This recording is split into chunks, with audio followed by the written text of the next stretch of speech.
In this video, I'm going to be giving you 5 things that I wish I knew when I started training. Hey, Ben from BarbellCoalition.com here. I've been training for close to a decade now, and in that time that I've been progressing, I've learned a lot of things along the way that I really wish I knew when I first started training, so that I didn't waste multiple years doing things that I thought I was supposed to do. And if you're in this camp, don't blame yourself. There's a lot of information out there, and a lot of that information is misleading and incorrect. You've got a lot of trainers out there on the job who people are giving their money to who are clueless because they stopped educating themselves after their original CPT course. But starting training is a really exciting thing, and I want to make sure that you have a clear roadmap to get to your goals. So with that, here's 5 tips you need to know to be successful. The first key is to prioritize multi-joint movements. So what's a multi-joint movement? It's a movement that requires more than one joint to complete. An example would be the squat, where you have the hip, the knee, and the ankle joint all working together to complete the movement. Compare this to an isolation exercise where only one joint is being used to complete a movement. An example here would be a bicep curl, where the only joint being used is the elbow. When I first started training, I was under the impression that isolation exercises like bicep curls, tricep pushdowns, or leg extensions would get me the results that I wanted. And I assumed movements like big back squats and deadlifts were reserved for those who only wanted to build strength and not muscle. So I prioritized my isolation movements and made very minimal progress before plateauing. But here's the truth. Multi-joint exercises need to be the backbone of your training because they'll give you an opportunity to train more than one muscle group at a time. And this is a strategy for adding more volume to your training. And increases in volume will result in increases in muscle growth.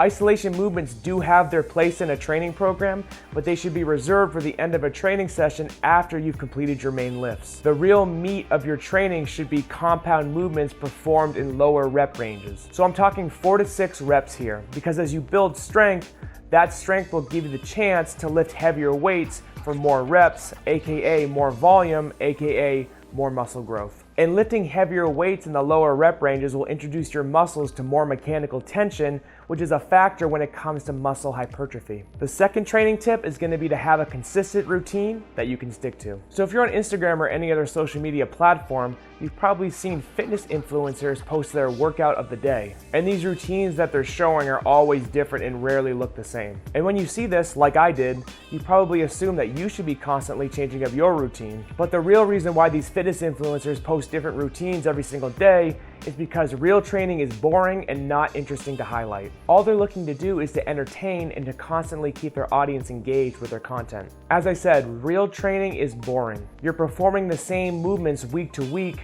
looking to make small improvements over time. And the only things we're changing are the factors surrounding those exercises, like number of reps, number of sets, etc. So if you're constantly changing up your routine, doing the newest BS exercise that you saw online, when you first start training, this will work okay. But just like I did, you will hit a plateau because you're not giving your body that consistent stimulus it needs to make that adaptation. Our bodies grow stronger by adapting to the stresses that we place on it. So make a routine, make it consistent, and focus on those multi-joint movements. The third thing I really wish I knew is quality over quantity. When I first started training, if I wasn't sweating profusely afterwards and had a crazy pump, I didn't get a good workout. So when I was training, I was performing as many exercises as I possibly could until I was dead tired, because in my mind, that was a sign of a good workout. So after my 3-hour-long workout, I could barely walk to my car after, but in my mind, that was a great workout. Not to mention, I would be in the gym for upwards of 3 hours at a time. But here's what I wish I knew.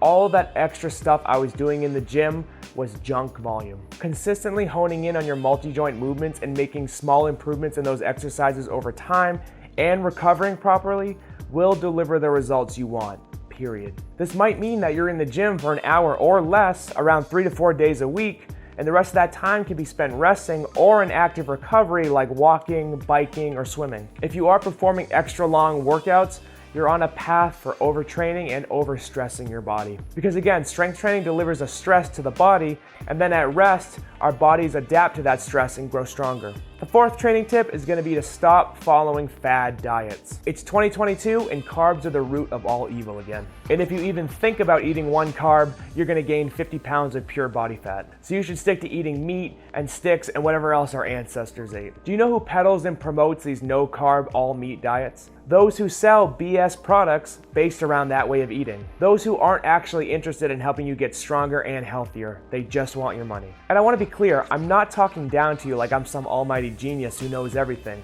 I was in the same boat when I began training. For me, it was protein and fat all day, not a carb in sight. But when it comes to resistance training, you need carbohydrates in your system, period. They should be your prioritized macronutrient and take up the majority of your diet. Carbs are what give our bodies energy, and they're essential when it comes to the muscle repairing process as well as avoiding muscle breakdown. I could go on and on about this, but for the sake of the video, I'm gonna cut it short. The takeaway is this: carbs don't make you gain weight.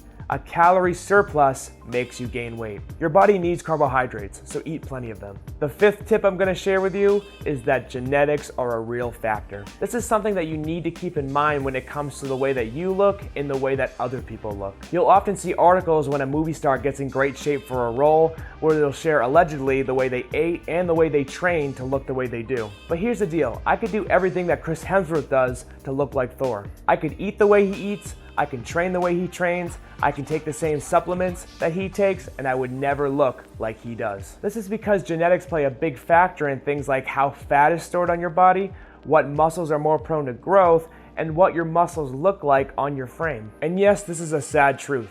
Trust me, I'm only 5'8". I need a box to step on so I can reach the pull-up bar. But here's the reason I put this on my list. Stop looking at the way that other people look and being disappointed when you don't look that same way. Strength training is for everybody, so when you get in the best shape of your life and you build muscle and you feel great, you have your body, so be proud of it. If you enjoyed the video, please leave a like down below, subscribe to the channel for content delivered to you on a weekly basis. Instagram, Facebook, TikTok, website, all that stuff is in the description below. Thank you for watching.